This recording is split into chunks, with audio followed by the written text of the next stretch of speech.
చెరువులు కనపడక చక్కెర పక్షులు ఎదురు చూస్తున్నప్పుడు ముప్పుల్ని తొలి కూడా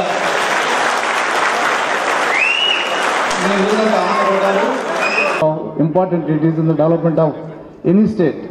మరి మార్నింగ్ నుంచి ఒక హీటెడ్ అట్మాస్ఫియర్లో ఒక స్ట్రెయిన్డ్ దీంట్లో కూడా మాకు ఇక్కడికి వచ్చి ఈ ఎంఆర్ నుంచి 7 అయినా 8 అయినా పర్లేదు మా మినిస్టర్ గారితో మేము ప్రభుత్వంలో you are the first panchayat minister attending this type of.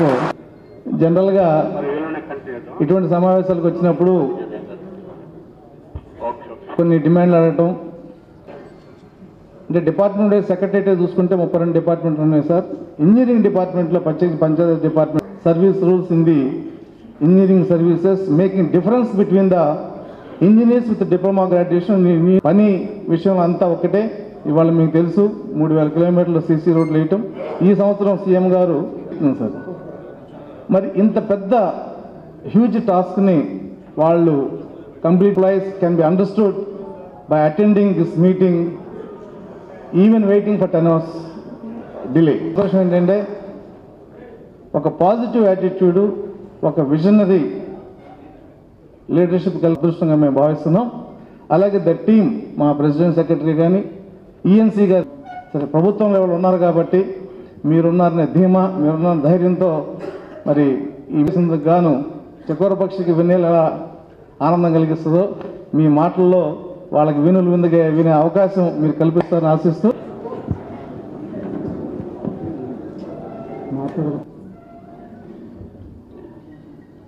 మా తెలుగు తల్లికి చిరునవ్వులో సిరులు దొరలించు మాలికి మంగళారతులు గలగలాగా పోతుంటేను బిరబిరా కృష్ణను బంగారు పంటలే పండుతాత్యాలు దొరులుతాయి. మా తెలుగు మా కన్న తల్లికి మంగళారతి నగర అపురూప శిల్పాలు త్యాగయ్య గొంతాలు తిక్కయ్య కలములో తియందనాలు నిత్యమై నిఖిలమై నిలచి ఉండేదా. పంచాయతీరాజ్ ఇంజనీరింగ్ శాఖలో అభివృద్ధి కార్యక్రమాలపై ఒక ఆల్బమ్ ఒకటి చేతుల మీదుగా ఇనాగురేట్ చేపించుకుంటాము. Album inauguration.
అసోసియేషన్ 40వ వార్షికోత్సవానికి ముఖ్య అతిథిగా వేంచేసిన యంగ్ డైనమిక్ మా పంచాయతీరాజ్ సంఘానికి ఎప్పుడు అండదండగా ఉండి మమ్మల్ని ముందుకు నడిపిస్తున్నటువంటి జేఏసీ చైర్మన్ అయినటువంటి మన అశోక్ బాబు గారికి, మన ఉద్యోగస్తులందరి ఆత్మబంధువు అయినటువంటి మన చంద్రశేఖర్ రెడ్డి గారికి, ఈ 40 సంవత్సరాలు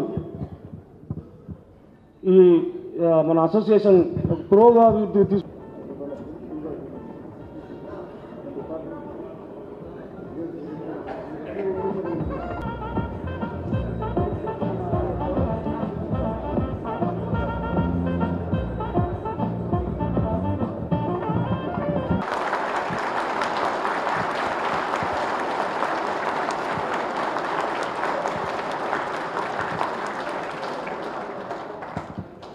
క్షమపడుతున్నా, నేను ఊహించలే. వెలగడ పూర్తి చేసుకుని రావచ్చు అనుకున్నా, కానీ ఎక్కువ టైం పట్టింది, క్షమించాలి. వేదిక కింద ఉన్న డిప్లొమా ఇంజనీర్స్ అందరికీ, వేదిక పైన ఉన్న మహారాజులు పెద్దలందరికీ నా హృదయపూర్వక కృతజ్ఞతలు. ఈ 40th యానివర్సరీకి నన్ను పిలిచినప్పుడు నేను పెద్దలకు ఒకటే చెప్పాను. నాకు కూడా అనిపిస్తుంది సార్, సమస్యలు ఉన్నాయి డిపార్ట్మెంట్లో, అవన్నీ నేను వినాలి, ఫస్ట్ నేను నేర్చుకోవాలి. ఎందుకంటే ఇక్కడ ఉన్న వాళ్ళు చాలామంది మీ ఇంట్లో ఉన్న పిల్లల వయసు అనుకుంటాను, అది కొంతమంది మనోడు మనోరాల వయసు ఏమన్నది. యువకుడిని నేర్చుకోవాలని తాపత్రయం నాకు ఉంది సార్. వింటాను, ఫస్ట్ నేను నేర్చుకోవాల్సిన అవసరం ఉంది. అప్పుడు 31 రోజు సార్, నేను ఇప్పటికీ 45 రోజులు అయింది మంత్రి అయ్యి. ఎందుకంటే ముఖ్యమంత్రి గారు ఆలోచన ఏంటి, యువకులు కూడా వస్తే నేర్చుకోవడానికి అవకాశం ఉంటుందని చాలామందికి ఫ్రెషర్స్ కూడా అవకాశం ఇస్తాం జరిగింది. శాఖకు వచ్చేగల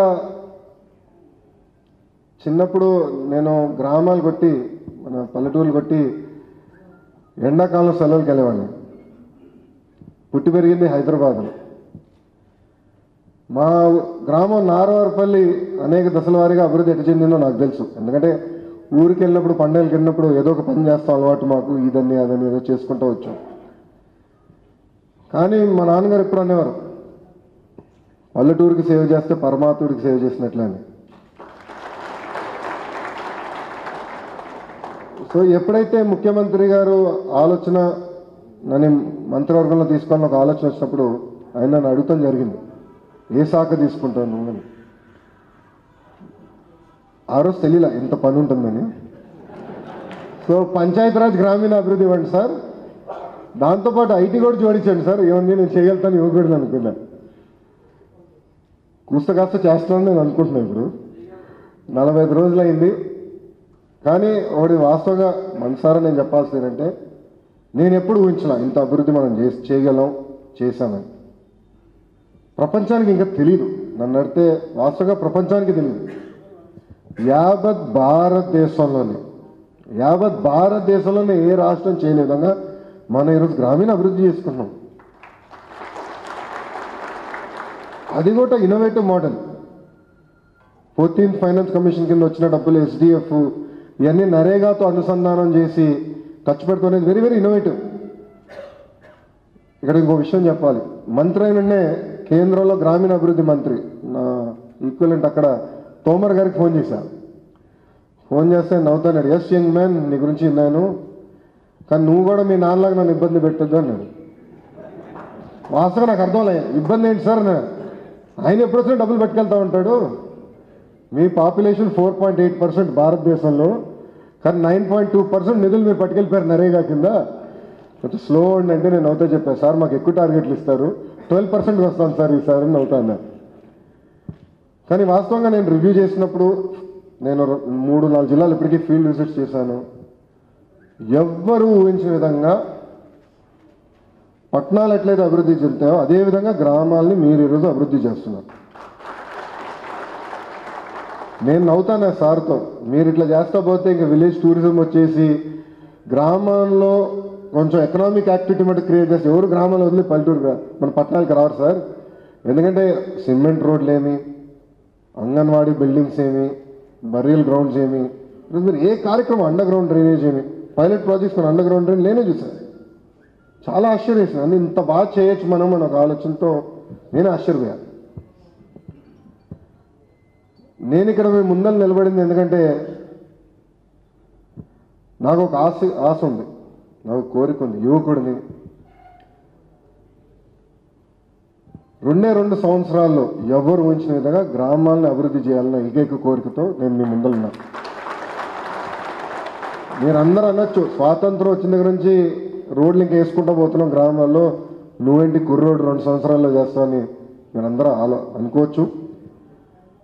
నేను ఇక్కడ ముఖ్యమంత్రి గారు పదే అంటే ఇంట్లో డాక్టర్ గారు ఇంట్లో ఏం ఆడతారు, మందులు, పేషెంట్లో ఏం ఆడతారు. ఇంకో పక్కన బిజినెస్ మ్యాన్ ఇంట్లో ఏం ఆడతారు, వ్యాపారాలు, లాభాలు, నష్టాలు మాడతారు. మా ఇంటికి వచ్చి మేము ఏం మాడతారు, రాజకీయాలే మాట్లాడాల్సి వస్తుంది వచ్చినప్పుడు. చిన్నప్పటి నుంచి రాజకీయ కుటుంబంలో పెరిగడం. ముఖ్యమంత్రి గారికి అభివృద్ధి అంటే బాగా ఇష్టం. ఆయన పదే పదే నాకు 2-3 విషయాలు చెప్పారు, నా మనసు అట్టనే ఉంది. అమెరికా అభివృద్ధి చెందడానికి 400 సంవత్సరాలు పట్టింది. ఇప్పుడున్న అమెరికాకి దాదాపు 400 సంవత్సరాలు స్వాతంత్రం వచ్చినాక పట్టింది. ఇంకో పక్కన సింగపూర్ లాంటి దేశాలు చూస్తే 40 సంవత్సరాలు అభివృద్ధి చెందారు. సో ముఖ్యమంత్రి గారు ఏమంటారంటే తెలుగు వాళ్ళకి చాలా తెలివి ఉంది, కొంచెం డైరెక్షన్ ఇస్తే ఎవరు ఉంచిన విధంగా మనం అభివృద్ధి చేసుకోవచ్చు అని పదే పదే అంటారు. అదేవిధంగా మనం రాబోయే రోజుల్లో మన గ్రామాన్ని 2 సంవత్సరాలు అభివృద్ధి చేసాక అద్భుతమైన అవకాశం. ఇప్పుడు నేను చెప్పింది ఏం కొత్త కాదు కదండి, రోడ్లు కానీ అండర్ గ్రౌండ్ అని మీరు చేసేసారు. నా పైన ఉన్న బాధ్యత ఏంటంటే మీరు చేసే పని సులభంగా చేసేదట. కొంతమంది అన్నారు ఇంటర్ఫియరెన్స్ లేకుండా, ఇక చదివే రిప్రజెంటేషన్, సోషల్ ఆడిట్స్తో ప్రాబ్లం ఏమి, కొంతమంది కలెక్టర్లు ఇబ్బంది పడుతున్నారు, ఫీడ్బ్యాక్ ఇస్తుంది. మీకు ఇబ్బంది లేకుండా ఫుల్ స్పీడ్లో మీరు వెళ్తుంటే నేను మేము సహకరించేటట్టుంటే మీకు ఎలాంటి ఇబ్బందులు ఉండవు. ఎవరు ఊహించిన విధంగా మన గ్రామాలను మనం అభివృద్ధి చేసుకోవచ్చు. ఇంకా చివరి కోరిక నాకు అది ఒకటే మిగిలింది ఇంకే. ఎందుకంటే చిన్న వయసులో దేవుడి దయ వల్ల అమెరికాలో చదువుకున్నోడిని, దాని తర్వాత నేను అండర్ గ్రాడ్యుయేట్ చేసిన తర్వాత వరల్డ్ బ్యాంక్లో పనిచేసా 2 years. అందుకే సార్తో నవ్వుతా చెప్పాను, వరల్డ్ బ్యాంక్ డబ్బులు వస్తాం చాలా కష్టం సార్ వేరే గవర్నమెంట్ ఆర్గనైజేషన్స్కి వెళ్దామని. వరల్డ్ బ్యాంక్లో పనిచేసా, స్టాన్ఫర్డ్లో MBA చేశాను, వచ్చి హెరిటేజ్ లాంటి పెద్ద సంస్థ ఈడీగా చేరి టర్న్ అరౌండ్ చేసాం. అంటే అతి చిన్న వయసులో దేవుడి దయ వల్ల అన్నీ అనుభవించినోడిని. నాకున్న కోరిక ఏంటంటే ఇప్పుడు బాగా సేవ చేయాలి. ఇంకా రాబోయే 2 సంవత్సరాల లోపల గ్రామాల్లో మేజర్ ఇన్ఫ్రాస్ట్రక్చర్ పూర్తి చేయాలి. చేసిన తర్వాత ఒకే ఒక లక్ష్యం మన ముఖ్యమంత్రి గారిది, ప్రతి కుటుంబానికి 10,000 రూపాయలు ఆదాయం రావాలి. ప్రతి కుటుంబానికి 10,000 రూపాయలు ఆదాయంగా రావాలి అనేది ముఖ్యమంత్రి గారు ఒక ఆలోచన very important, vision very important. ఎందుకంటే మనం పొద్దున్న లేచిన తర్వాత ఒక దారి అనేది ఉంటుంది, ఎక్కడికి వెళ్ళాలి, ఈ వర్క్ సైట్కి వెళ్ళాలో ఆ వర్క్ సైట్ వెళ్ళాలని మనకు తెలిస్తేనే మన రోడ్ ఏ మార్గంలో వెళ్తామని తెలుస్తుంది. ముఖ్యమంత్రి గారు కూడా డైరెక్షన్ ఉంది, 10,000 రూపాయలు ఆదాయం కుటుంబానికి ఇవ్వాలి ప్రతి నెల. అది చాలా పవర్ఫుల్ థాట్. అంటే ఇంకా ఆంధ్ర రాష్ట్రంలో పేదరికం అనేది ఉండకూడదు. మీరు ముఖ్యమంత్రి గారు తెలుసు, 67 సంవత్సరాల వయసు, టెలికాన్ఫరెన్స్లో మీరు అందరూ ఉన్నారు. 67 సంవత్సరాల వయసు అయినా ఆయన ఎంత ఏమన్నా స్పీడ్లో వెళ్తారో మీ అందరూ తెలుసు. నా వయసు కరెక్ట్గా 34, ఆయన స్పీడ్ క్యాచ్అప్ అవ్వలేక వస్తున్నా, కింద పడుతున్నా రోజు. ఈరోజు రివ్యూ మీటింగ్లో కూడా సార్ని అడిగి నేను అనుకుంటున్నా, అసలు ఇంత రివ్యూ నేను ఎప్పుడు చేయలేదు కదా ఆ డిపార్ట్మెంట్లో అనుకుంటున్నా. ఆయన నెలకు ఒకసారి చేస్తారు. సో ఆయన తాపత్రయం అభివృద్ధి చేయాలి. యావత్ భారతదేశంలోనే కాదు ప్రపంచంలోనే అతి కొంతమందికి అవకాశం వచ్చింది ఒక అద్భుతమైన అమరావతి కట్టాలని, లేదంటే గ్రామీణ అభివృద్ధి చేయాలని. ఎవరికి చాలామందికి అవకాశం రాలా, ఆయనకు వచ్చిందని ఆయన ఆలోచనతో ముందరికి వెళ్తున్నారు. మన ముందర ఉంది దాదాపు ఒక 16-17 సమస్యలు ఇక్కడ ఇన్ రైటింగ్ నాకు ఇస్తాం జరిగిందండి. వాస్తవంగా నేను ఇక్కడికి వచ్చింది ఏంటంటే ఈ సమస్యలు ఏంటి తెలుసుకోవడానికి వచ్చాను. పరిష్కారం చేయాలంటే దానికి విధి విధానాలు ఉంటాయి. తప్పనిసరిగా నా దగ్గర నేను చేయగలిగిన నేను తప్పనిసరిగా పరిష్కారం చేస్తాను ఖాయం, దాంట్లో ఎలాంటి సందేహం అవసరం. ఇప్పుడు సార్ కూడా అడుగుతున్నారు డిసిప్లినరీ ఇష్యూస్ ఎందుకు పెండింగ్ ఉన్నాయి, లెటెస్ట్ డిస్కస్. రెండో విషయం సోషల్ ఆడిట్. 2 సంవత్సరాల సోషల్ ఆడిట్ చేస్తున్నది అన్యాయం. ప్రాజెక్ట్ ఏంటంటే మీరు ఆడిట్ చేయాలి, ప్రాసెస్ కూడా స్ట్రీమ్ లైన్స్. అది మరీ దారుణం, 4 years పెడితే రోడ్డు కష్టం. ఎప్పుడు టైం టు టైం మనం చేసుకోవాలి. మీరు హెరాస్మెంట్ ఇష్యూస్ కూడా తీసుకొచ్చారు, దానికి ఒక రెజల్యూషన్ మెకానిజం ఏర్పాటు చేస్తాం. ఇట్లా నేను అన్ని ఇష్యూస్ చదువుకుంటూ వచ్చాను. ప్రధానమైన మీరు అనేది ఏంటంటే ఇప్పుడు ప్రమోషన్స్ ఏమి, దాని తర్వాత స్ట్రెంత్ ఏమి, ఇంకోటి రూల్స్ మనం కొంచెం మార్చుకోవాల్సి వస్తుంది, సర్వీస్ రూల్స్. ఇదంతా ఏంటంటే నేను తరువుగా హోంవర్క్ చేసి పాజిటివ్ వ్యూ నేను ముఖ్యమంత్రి గారి ముందర పెట్టుకెళ్ళేదానికి నాకు అవకాశం ఉంటుంది. ఇది కూడా చిన్నోడినైనా మంత్రి కనుక 2 sides నేను వినాల్సిన అవసరం నా పైన కూడా బాధ్యత ఉంది. నేను కుటుంబంలో సమస్య వచ్చినప్పుడు ఇద్దరు అభిప్రాయాలు తీసుకుంటాం, అట్లనే ఇద్దరు అభిప్రాయాలు తీసుకొని కరెక్ట్ డెసిషన్ ఎట్లా తీసుకోవాలి, దాన్ని ఎట్లా కోఆర్డినేట్ చేయాలి, మళ్ళీ అది ఎట్లా అమలు చేయాలి, పెద్ద ప్రాసెస్. సో అది కూడా నేను సార్ని అడిగాను, రిపోర్ట్ కూడా ఎక్కడుంది సార్ అంటే సబ్మిట్ చేశాను, కాపీ నాకు కూడా ఇమ్మన్నాను సార్ని. ఇస్తే దాన్ని కూడా ఎట్లా పరిష్కారం చేయాలో ఒక పాజిటివ్ మైండ్తో నేను చేస్తానని ఈ సభాముఖంగా మీకు హామీ ఇస్తాం జరుగుతుంది. ఇక్కడున్న పెద్దల్ని పదే పదే నేను కోరేది ఆశీర్వదించండి. యువకుడిని, మీ సహకారం చాలా కావాలి. మీ అందరికీ తెలుసు ఎలాంటి పరిస్థితుల్లో రాష్ట్ర విభజన జరిగిందో. విభజనకి వ్యతిరేకంగా మీరు అందరూ పోరాడినారు, అందులో ఎలాంటి సందేహం లేదు. నాకు కూడా బాగా గుర్తు, విభజన జరిగిన తర్వాత మన ఎన్నికలు జరిగినాయి. ఎన్నికల తర్వాత విభజన జరిగింది. చంద్రబాబు నాయుడు గారు ముఖ్యమంత్రి అయినప్పుడు ఇంట్లో కూర్చుని అయిన రోజే మేము అందరం నేనైతే అనుకుంటా ఉన్నాను, ఇప్పుడు ఎక్కడ మన రాజధాని, ఎక్కడి నుంచి మన ప్రయాణం ప్రారంభిస్తాం ఆలోచన అక్కడ. రెండో విషయం, అమలాపురంకి వెళ్ళాం ఏదో పనులతో. ముఖ్యమంత్రి గారు వెళ్ళి హెలికాప్టర్లో రిటర్న్ వస్తుంటే గన్నవరం అప్పుడు చిన్న ఎయిర్పోర్ట్ ఉండేది, రేకుల షెడ్. అది చూసి నిజంగానే బాధ కలిగింది. ఇదేంటి ఇంత కష్టపడి మళ్ళీ రేకుల షెడ్లోనే మనం ప్రయాణం ప్రారంభించాలా? నిజంగా నాకైతే ఆ రోజు ఎందుకో కానీ చాలా బాధ వేసింది. ఎప్పుడు అనిపించలా, ఇదేంటి ఇక్కడి నుంచే మనం ప్రయాణం ప్రారంభించాలా, ఇంత కష్టాలు ఏంటని. ఇంకో పక్కన నాకు ఐటీ శాఖ కూడా ఉంది. మీరందరూ చూస్తున్నారు, సర్వీసెస్ చాలా important. IT and electronics very important. కానీ ఇప్పుడు ఏంటంటే ఐటీ శాఖలో కూడా చిన్న చిన్న ఇష్యూస్, వెల్డ్ మిషనరీ లేదు, కొత్త రాష్ట్రం సమస్యలు అనేక ఉన్నాయి. పవర్ కనెక్షన్ నుంచి రోడ్ల వరకు, బిల్డింగ్ స్పేస్. విశాఖపట్నంలో అయితే మీరు నమ్మరు, అసలు బిల్డింగ్ స్పేసే లేదు ఐటీకి ఇవ్వాలంటే. కంపెనీలు వస్తాయన్నా మేము రెడీగా ఉన్నామంటే కూడా ఇచ్చేదానికి ప్లేస్ లేదు. అంటే ఎలాంటి సమస్యలు ఎదుర్కొంటున్నాం అనేది అందరికీ ఒక ఉదాహరణ ఇస్తున్నా. గ్రామాల్లో మీరు ఇంకెక్కువ సమస్యలు ఎదుర్కొంటున్నారు. మన తాగునీటి సమస్య కూడా చాలా తీవ్రంగా ఉంది. ఎండాకాలం ఎప్పుడు ఉంచిన విధంగా కరువు, దాదాపు 32% మన తక్కువ రెయిన్ఫాల్ ఈసారి వర్షం. అయినా కూడా ఎవరు ఉంచిన విధంగా తాగునీటి సరఫరా ఏమి, ఇరిగేషన్కి ఏమి ఎవరు ఉంచిన విధంగా చేసుకుంటున్నాం. ఇదంతా ఇంతగాని మనం రాష్ట్రాన్ని అభివృద్ధి చేసుకున్నట్టే దానికి కారణం మీరందరూ. ఎందుకంటే అధికారుల సహకారం లేకపోతే మనం ఏం చేయలేం. అండ్ మీరందరూ ఈ ప్రోగ్రామ్ని నమ్మకపోతే అమలు చేయలేం. పైనుంచి మేము ఎంత కోరినా ఎంత బతిలాడినా మీరు నమ్మకపోతే ఎలాంటి కార్యక్రమాలు అమలు చేయలేం. ఈరోజు పక్క రాష్ట్రాలు మాడుతున్నారు, ఇట్లా గ్రామ అభివృద్ధి మీరు రెడీ చేసుకుంటున్నారు. 16,000 కోట్ల లోటు బడ్జెట్ అంటారు. లోటు అసలు ఎక్కడుంది బడ్జెట్ అని అడుగుతున్నారు సొంత మిత్రులు. తెలంగాణ రాష్ట్రం అనండి, తమిళనాడు అనండి, కర్ణాటక అనండి, నేను వాళ్ళు వింటున్నారు.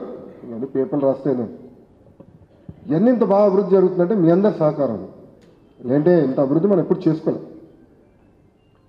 చివరిగా నేను మిమ్మల్ని అందరికీ కోరేది ఒకటేంటంటే మన కాలం మీద మనం నిలబడాలి. ఏదో సహకారం ఇస్తాను, కేంద్ర ప్రభుత్వం కొంతవరకు ఇస్తుంది అంతే తప్ప మనకి బలం లేకపోతే, మన సొంత కాలం మీద మనం నిలబడపోతే ఎవ్వరు మన వైపు చూడరు. ఎవరు చూడరు. భారతదేశంలో కొత్త రాష్ట్రాలు ఏర్పడిందని మీరు చూసారు. ఉత్తరాఖండ్ ఏమైందండి? జార్ఖండ్ ఎక్కడుందండి?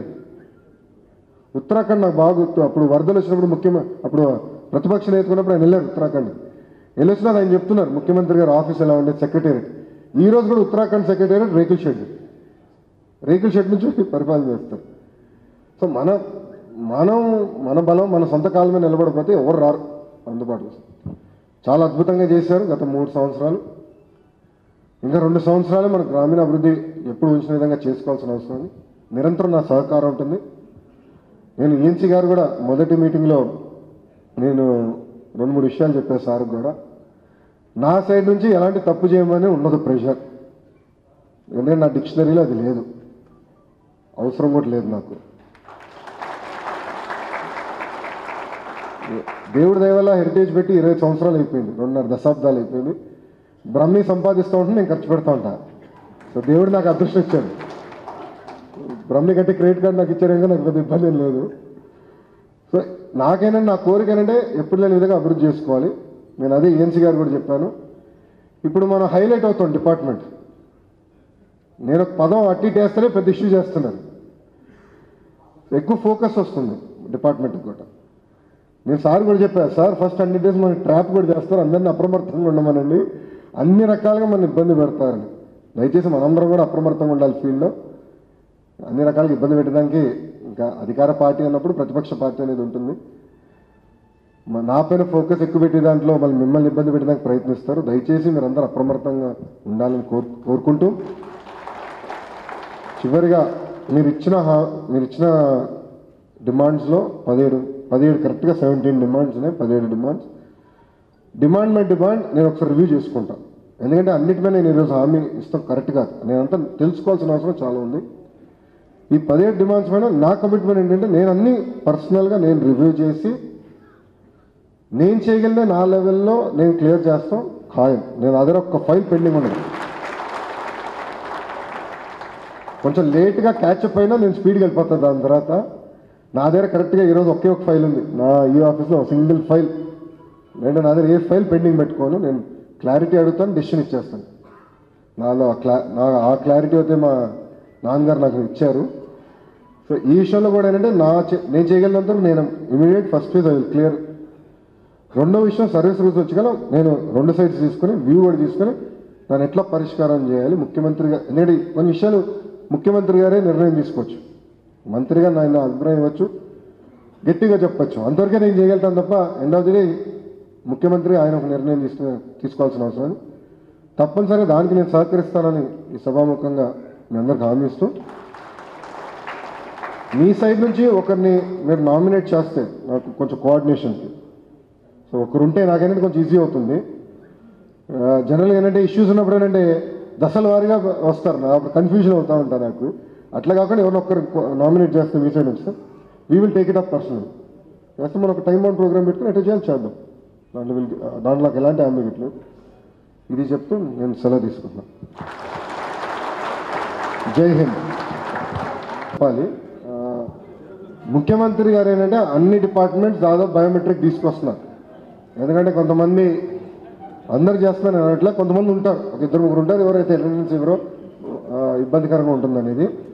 కానీ దీన్ని కూడా ఎట్లా స్ట్రీమ్లైన్ చేయాలి అంటే నేను అదే సార్తో డిస్కస్ చేస్తున్నాను. నాకు ఫస్ట్ టైం నా దృష్టికి వచ్చింది ఏంటంటే పొద్దున మనం ఇప్పుడు ఎస్పెషల్లీ ఎండాకాలంలో మనం ఫీల్డ్కి వెళ్ళిపోతాం పిల్లగడ, మళ్ళీ ఆఫీస్కి వచ్చి మళ్ళీ బయోమెట్రిక్ అటెండెన్స్ చేస్తున్నది అది ఇబ్బందికరమే. అది కొంచెం ప్రాక్టికల్ ప్రాబ్లమ్స్ ఉంటాయి. అది కూడా ఎట్లా పరిష్కారం చేయాలి. ఎందుకంటే మీరేం పని చేస్తున్నారో కూడా ఎలా పని చేస్తున్నారో కూడా తెలుసుకోవాల్సిన అవసరం ఉంది. సో రేపు ఎవరికి రికగ్నైజ్ చేయాలి బాగా పనిచేస్తున్నారంటే కూడా తెలుసుకోవాల్సిన అవసరం ఉంది. దానికి ఒక కార్యాచరణ ఏర్పాటు చేస్తాం. Stream line that issue sir. అని ఒక్క నిమిషం, ఇది దాని గురించి కాదు. మీ వ్యక్తిగత అభిప్రాయాలు ఇక్కడ చెప్పాల్సిన ఒక్క నిమిషం. మీ వ్యక్తిగత అభిప్రాయాలు మనం మాట్లాడదామండి. అది మీ వ్యక్తిగత అభిప్రాయాలు, అది సెపరేట్గా మాట్లాడదాం. ఒక్క నిమిషం వినండి. అలా ఏ పార్టీ తీసుకునే విధంగా కార్యకర్తల అభిప్రాయం తీసుకుంటున్నాం. వదిలేండి ఆయన కూర్చుంటాను. ఒక్క నిమిషం వినండి గురుగారు, ఒక్క నిమిషం వినండి. గ్రామ కమిటీలు కూడా మేము ఐవీఆర్ఎస్ చేస్తున్నాం, మండల కమిటీ ఐవీఆర్ఎస్ చేస్తున్నాం. రేపు కార్యకర్తలను అడుగుతాం మా పనితీరు ఎలా ఉందో. సో ఎవరికైనా ఏమైనా ఇబ్బంది ఉంటే సెపరేట్గా హ్యాండిల్ చేస్తాం. ఓకే, ఒక్క నిమిషం, అది సెపరేట్గా మాట్లాడదాం. మీరు ఆగండి, అందరు ఈ మీటింగ్ అయినా వెళ్ళేటప్పుడు మీతో మాట్లాడతాం 2 నిమిషం. ఓకే, నమస్కారం. ఇబ్బంది లేదన్నా, నువ్వు కంగారు పడితే నేను సెపరేట్ కలుస్తాను.